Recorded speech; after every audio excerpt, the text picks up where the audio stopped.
आज सुनते हैं सावन मास में बृहस्पतिवार व्रत की कथा। तो एक बार बोलिए प्रेम से विष्णु भगवान की जय, लक्ष्मी माता की जय। की प्राचीन समय की बात है। भारत वर्ष में एक राजा राज्य करता था। वह बड़ा प्रतापी और दानी था। वह नित्य गरीबों और ब्राह्मणों की सेवा सहायता करता था। वह प्रतिदिन मंदिर में भगवान दर्शन करने जाता था, लेकिन यह उसकी रानी को अच्छा न लगता। न वह व्रत करती और न ही किसी को एक पैसा दान में देती। राजा को भी ऐसा करने से मना किया करती। एक समय की बात है कि राजा शिकार खेलने वन को चले गए। घर पर रानी और दासी थी। उस समय गुरु बृहस्पति साधु का रूप धारण कर राजा के दरवाजे पर भिक्षा मांगने आए। साधु ने रानी से भिक्षा मांगी तो वह कहने लगी, हे साधु महाराज, मैं इस दान और पुण्य से तंग आ गई हूँ। आप कोई ऐसा उपाय बताए जिससे यह सारा धन नष्ट हो जाए और मैं आराम से रह सकूं। साधु रूपी बृहस्पति देव ने कहा, हे देवी, तुम बड़ी विचित्र हो। संतान और धन से भी कोई दुखी होता है। अगर तुम्हारे पास अधिक धन है तो इसे शुभ कार्यों में लगाओ, जिससे तुम्हारे दोनों लोक सुधरे। परंतु साधु की इन बातों से रानी खुश नहीं हुई। उसने कहा कि मुझे ऐसे धन की आवश्यकता नहीं जिसे मैं दान में दूं तथा जिसको संभालने में ही मेरा सारा समय नष्ट हो जाए। साधु ने कहा, यदि तुम्हारी ऐसी इच्छा है तो जैसे मैं तुम्हें बताता हूँ तुम वैसे ही करना। बृहस्पतिवार के दिन तुम घर को गोबर से लिपना, अपने केसे को पीली मिट्टी से धोना, केसे को धोते समय स्नान करना, राजा से हजामत बनाने को कहना, भोजन में मांस मदिरा खाना, कपड़ा धोबी के यहाँ धुलने डालना। इस प्रकार 7 बृहस्पतिवार करने से तुम्हारा समस्त धन नष्ट हो जाएगा। इतना कहकर साधु बने बृहस्पति देव अंतर ध्यान हो गए। साधु के कहे अनुसार करते हुए रानी को केवल 3 बृहस्पतिवार ही बीते थे कि उसकी समस्त धन संपत्ति नष्ट हो गई। भोजन के लिए परिवार तरसने लगा। एक दिन राजा रानी से बोला, हे रानी, तुम यहीं रहो, मैं दूसरे देश को जाता हूँ, क्योंकि यहाँ पर मुझे सभी जानते हैं, इसीलिए मैं कोई छोटा कार्य नहीं कर सकता। ऐसा कहकर राजा परदेश चला गया। वहाँ वह जंगल से लकड़ियाँ काट कर लाता और शहर में बेचता। इस तरह वह अपना जीवन व्यतीत करने लगा। इधर राजा के बिना रानी और दासी दुखी रहने लगी। एक समय जब रानी और दासियों को 7 दिन बिना भोजन के रहना पड़ा तो रानी ने अपनी दासी से कहा, हे दासी, पास ही के नगर में मेरी बहन रहती है, वह बड़ी धनवान है, तू उसके पास जा और कुछ ले आ ताकि थोड़ा बहुत गुजर बसर हो जाए। दासी रानी की बहन के पास गई। उस दिन बृहस्पतिवार था। रानी की बहन उस समय बृहस्पतिवार की कथा सुन रही थी। दासी ने रानी की बहन को अपनी रानी का संदेश दिया, लेकिन रानी की बहन ने कोई उत्तर नहीं दिया। जब दासी को रानी की बहन से कोई उत्तर नहीं मिला तो वह बहुत दुखी हुई। उसे क्रोध भी आया। दासी ने वापस आकर रानी को सारी बात बता दी। सुनकर रानी ने अपने भाग्य को कोसा। उधर रानी की बहन ने सोचा कि मेरी बहन की दासी आई थी, परंतु मैं उससे नहीं बोली, इससे वह बहुत दुखी हुई होगी। कथा सुनकर और पूजन समाप्त कर वह अपनी बहन के घर गई और कहने लगी, हे बहन, मैं बृहस्पतिवार का व्रत कर रही थी, तुम्हारी दासी गई, परंतु जब तक कथा होती है तब तक न उठते हैं और न ही बोलते हैं, इसीलिए मैं नहीं बोली। कहो दासी क्यों गई थी? रानी बोली, बहन, हमारे घर अनाज नहीं था। ऐसा कहते कहते रानी की आंखें भर आई। उसने दासियों समेत भूखा रहने की बात भी अपनी बहन को बता दी। रानी की बहन बोली, बहन देखो, बृहस्पति देव भगवान सबकी मनोकामना पूर्ण करते हैं। देखो शायद तुम्हारे घर में अनाज रखा हो। यह सुनकर दासी घर के अंदर गई तो वहाँ उसे एक घड़ा अनाज का भरा मिल गया। उसे बड़ी हैरानी हुई क्योंकि उसे एक बर्तन देख लिया था। उसने बाहर आकर रानी को बताया। दासी रानी से कहने लगी, हे रानी, जब हमको भोजन नहीं मिलता तो हम व्रत ही तो करते थे, इसीलिए क्यों न इनसे व्रत और कथा की विधि पूछ ली जाए, हम भी व्रत किया करेंगे। दासी के कहने पर रानी ने अपनी बहन से बृहस्पतिवार व्रत के बारे में पूछा।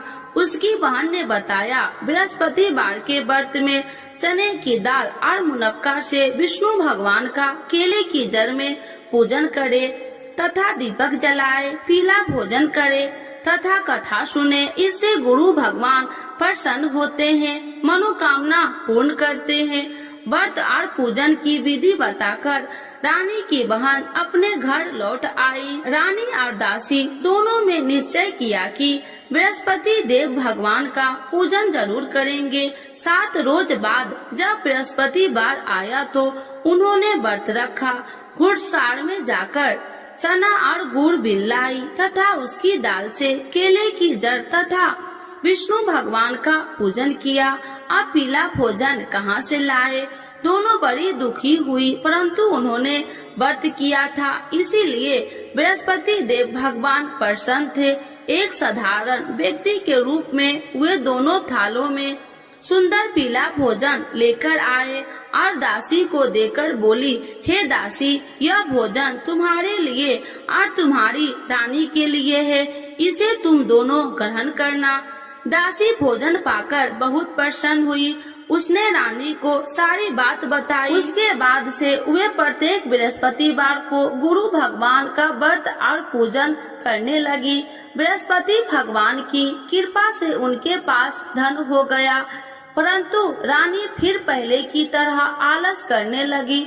तब दासी बोली, देखो रानी, तुम पहले भी इसी प्रकार आलस करती थी, तुम्हें धन रखने में कष्ट होता था, इस कारण सभी धन नष्ट हो गया। अब गुरु भगवान की कृपा से धन मिला है तो फिर तुम्हें आलस होता है। बड़ी मुसीबतों के बाद हमने ये धन पाया है, इसीलिए हमें दान पुण्य करना चाहिए। अब तुम भूखे मनुष्य को भोजन कराओ, प्याव लगवाओ, ब्राह्मणों को दान दो, कुआं, तालाब, बावड़ी आदि का निर्माण कराओ, मंदिर, पाठशाला बनाकर ज्ञान दो, कुमारी कन्याओं का विवाह करवाओ, अर्थात धन को शुभ कार्यों में खर्च करो, जिससे तुम्हारे कुल का यश बढ़ेगा तथा स्वर्ग की प्राप्ति हो और पितृ प्रसन्न हो। दासी की बात मानकर रानी शुभ कर्म में करने लगी, उसका यश फैलने लगा। एक दिन रानी और दासी आपस में विचार करने लगी कि जाने राजा किस दशा में होंगे, उनकी कोई खोज खबर भी नहीं है। उन्होंने श्रद्धा पूर्वक गुरु बृहस्पतिवार भगवान से प्रार्थना की, राजा जहाँ कहीं भी हो शीघ्र वापस आ जाए। उधर राजा परदेश में बहुत दुखी रहने लगा। वह प्रतिदिन जंगल से लकड़ियाँ बीन कर लाता और उसे शहर में बेचकर अपने दुखी जीवन को बड़ी कठिनता से व्यतीत करता। एक दिन दुखी हो अपनी पुरानी बातों को याद करके वह रोने लगा और उदास हो गया। उसी समय राजा के पास बृहस्पति देव साधु के भेष में आकर बोले, हे लकड़हारे, तुम इस सुनसान जंगल में किस चिंता में बैठे हो, मुझे बतलाओ। यह सुन राजा के नेत्रों में जल भर गया और साधु की वंदना कर राजा ने अपनी संपूर्ण कहानी सुना दी। महात्मा दयालु होते हैं। वे राजा से बोले, हे राजा, तुम्हारी पत्नी ने बृहस्पति देव के प्रति अपराध किया था, जिसके कारण तुम्हारी यह दशा हुई। अब तुम चिंता मत करो, भगवान तुम्हें पहले से अधिक धन देंगे। देखो, तुम्हारी पत्नी ने बृहस्पतिवार का व्रत प्रारंभ कर दिया है। अब तुम भी बृहस्पतिवार का व्रत करके चने की दाल व गुड़ जल के लोटे में डालकर केले का पूजन करो। फिर कथा कहो या सुनो, भगवान तुम्हारी सब मनोकामनाओं को पूर्ण करेंगे। साधु की बात सुनकर राजा बोले, हे प्रभु, लकड़ी बेचकर तो इतना पैसा भई नहीं बचता जिससे भोजन के उपरांत कुछ बचा सकूं। मैंने रात्रि में अपनी रानी को व्याकुल देखा है। मेरे पास कोई साधन नहीं जिससे उसका समाचार जान सकूं। फिर मैं कौन सी कहानी कहूँ, यह भी मुझको मालूम नहीं। साधु ने कहा, हे राजा, मन में बृहस्पति भगवान के पूजन व्रत का निश्चय करो। वे स्वयं तुम्हारे लिए कोई राह बना देंगे। बृहस्पतिवार के दिन तुम रोजाना की तरह लकड़ियाँ लेकर शहर में जाना। तुम्हें रोज से 2 गुना धन मिलेगा, जिससे तुम भली भांति भोजन कर लोगे तथा बृहस्पति देव की पूजा का सामान भी आ जाएगा। धीरे धीरे समय व्यतीत होने पर फिर बृहस्पतिवार का दिन आया। राजा जंगल से लकड़ियाँ काटकर शहर में बेचने लगा। उसे उस दिन और 2 दिनों से अधिक धन मिला। राजा ने चना गुड़ आदि लाकर बृहस्पतिवार का व्रत किया। उस दिन से उसके सभी कलेश दूर हुए। परंतु जब अगले गुरुवार का दिन आया तो वह बृहस्पतिवार का व्रत करना भूल गया। इस कारण बृहस्पति भगवान नाराज हो गए। उस दिन उस नगर के राजा ने विशाल यज्ञ का आयोजन किया था तथा अपने समस्त राज्यों में घोषणा करवा दी कि सभी मेरे यहाँ भोजन करने आवे, किसी के घर चूल्हा न जले। इस आज्ञा को जो न मानेगा उसको फांसी दे दी जाएगी। राजा की आज्ञा अनुसार राज्य के सभी वासी राजा के भोजन में सम्मिलित हुए, लेकिन लकड़हारा कुछ देर से पहुंचा, इसीलिए राजा को उसको अपने साथ महल में ले गए। जब राजा लकड़हारे को भोजन करा रहे थे तो रानी की दृष्टि उस खूंटी पर पड़ी जिस पर उसका हार लटका हुआ था। उसे हार खूंटी पर लटका दिखाई नहीं दिया। रानी को निश्चय हो गया कि मेरा हार इस लकड़हारे ने चुरा लिया है। उसी समय सैनिक बुलाकर उसको जेल में डलवा दिया। लकड़हारा जेल में विचार करने लगा कि जाने कौन से पूर्व जन्म के कर्म से मुझे यह दुख प्राप्त हुआ है, और जंगल में मिले साधु को याद करने लगा। तत्काल बृहस्पति देव साधु के रूप में प्रकट हो गए और कहने लगे, अरे मूर्ख, तूने बृहस्पति देवता की कथा नहीं की, इसी कारण तुझे यह दुख प्राप्त हुआ है। अब चिंता मत कर, बृहस्पतिवार के दिन जेल खाने के दरवाजे पर तुझे 4 पैसे पड़े मिलेंगे। उनसे तू बृहस्पतिवार की पूजा करना तो तेरे सभी कष्ट दूर हो जाएंगे। अगले बृहस्पतिवार उसे जेल के द्वार पर 4 पैसा मिले। राजा के पूजा का सामान मंगवाकर कथा कही और प्रसाद बांटा। उसी रात्रि में बृहस्पति देव ने उस नगर के राजा को स्वप्न में कहा, हे राजा, तूने जिस जेल में बंद किया है उसे कल छोड़ देना, वह निर्दोष है। राजा प्रातः काल उठा और खूंटी पर हार टंगा देकर लकड़हारे को बुलाकर क्षमा मांगी तथा राजा के योग्य सुंदर वस्त्र आभूषण भेंट कर उसे विदा किया। गुरुदेव की आज्ञा अनुसार राजा अपने नगर को चल दिया।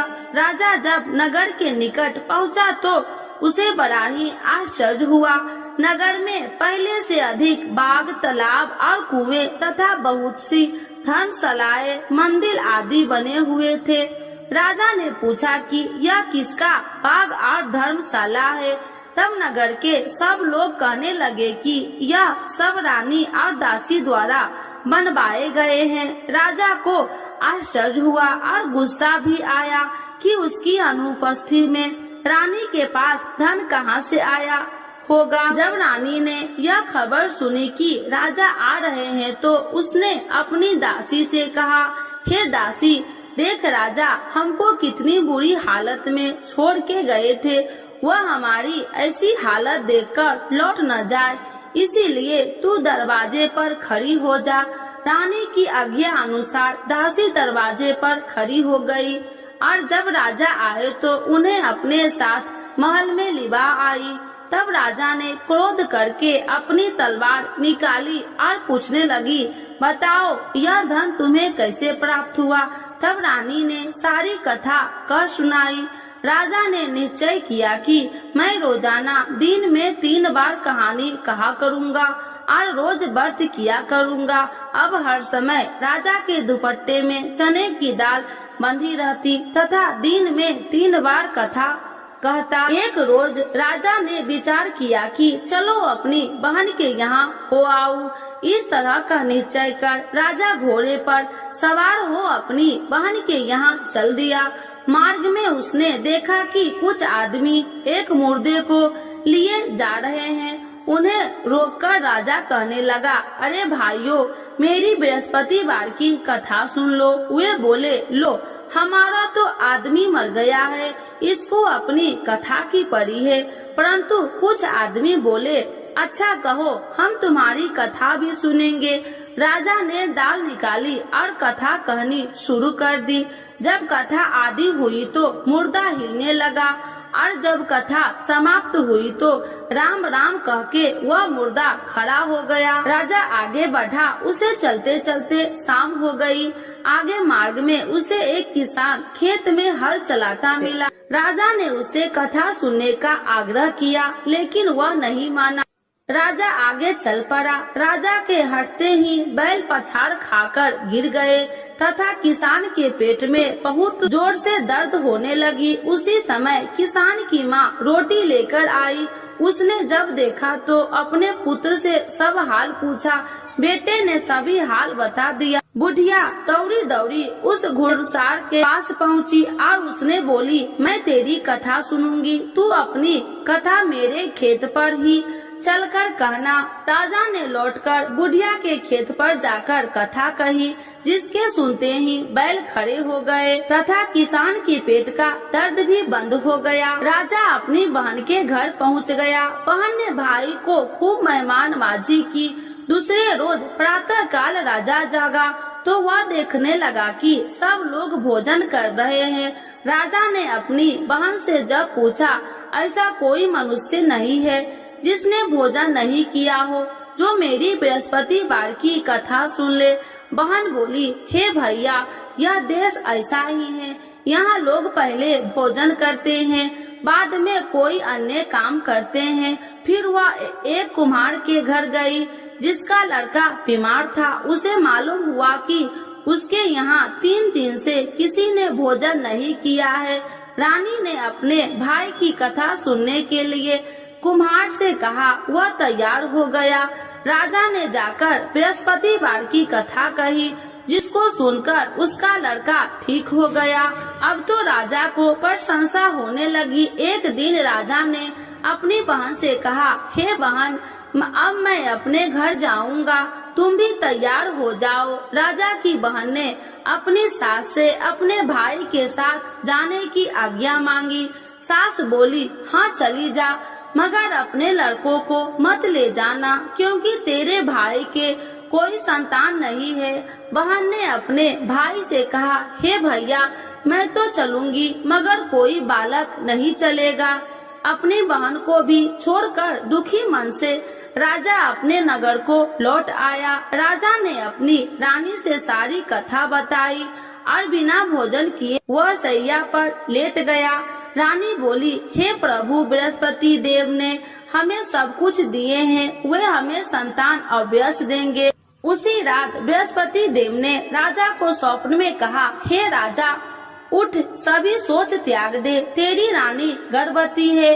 राजा को यह जानकर बड़ी खुशी हुई। 9वें महीने में रानी के गर्भ से एक सुंदर पुत्र पैदा हुआ। तब राजा बोला, हे रानी, स्त्री बिना भोजन के रह सकती है, परंतु बिना कहे नहीं रह सकती। जब मेरी बहन आए तो तुम मुझसे कुछ मत कहना। रानी ने हाँ कर दी। जब राजा की बहन ने यह शुभ समाचार सुना तो वह बहुत खुशी हुई तथा बधाई लेकर अपने भाई के यहाँ आई। रानी ने तब उसे आने का उलाहना दिया। जब भाई अपने साथ ला रहे थे तो तब टाल गई, उनके साथ न आई और आज अपने आप भागी भागी बिना बुलाए आ गई। तो राजा की बहन बोली, भाई मैं इस प्रकार न कहती तो तुम्हारे घर औलाद कैसे होती। बृहस्पति देव सभी मनोकामनाएं पूर्ण करते हैं। जो श्रद्धा भाव पूर्वक बृहस्पतिवार का व्रत करता है एवं कथा पढ़ता है अथवा सुनता है और दूसरों को सुनाता है, बृहस्पति देव उसकी सभी मनोकामनाएं पूर्ण करते हैं, उनकी सदैव रक्षा करते हैं। जो संसार में सद्भावना से गुरुदेव का पूजन एवं व्रत सच्चे हृदय से करते हैं, उनकी सभी मनोकामनाएं वैसे ही पूर्ण होती है जैसे सच्ची भावना से रानी और राजा ने बृहस्पति देव की कथा का गुणगान किया तो उनकी सभी इच्छाएं बृहस्पति देव जी ने पूर्ण की। अनजाने में भी बृहस्पति देव की उपेक्षा न करे, ऐसा करने से सुख शांति नष्ट हो जाती है। इसीलिए सबको कथा सुनने के बाद प्रसाद लेकर जाना चाहिए। हृदय से उनका नमन करते हुए जयकारा बोलना चाहिए। तो एक बार बोलिए प्रेम से, बृहस्पति भगवान की जय, विष्णु भगवान की जय, लक्ष्मी माता की जय। आरती श्री बृहस्पति देव की। ओम जय बृहस्पति देवा, स्वामी जय बृहस्पति देवा, छीने छीने भोग लगाऊं, छीने छीने भोग लगाऊं, कदली फल में बा। ओम जय बृहस्पति देवा, तुम्हें पूरन परमात्मा, तुम्हें अंतर्यामी, स्वामी तुम्हें अंतर्यामी, जगत पिता जगदीश्वर, जगत पिता जगदीश्वर, तुम्हें सबके स्वामी। ओम जय बृहस्पति देवा, चरणामृत निज निर्मल, सब पातक हरिता, स्वामी सब पातक हरिता, सकल मनोरथ दायकी, सकल मनोरथ दायकी, कृपा करो भरता।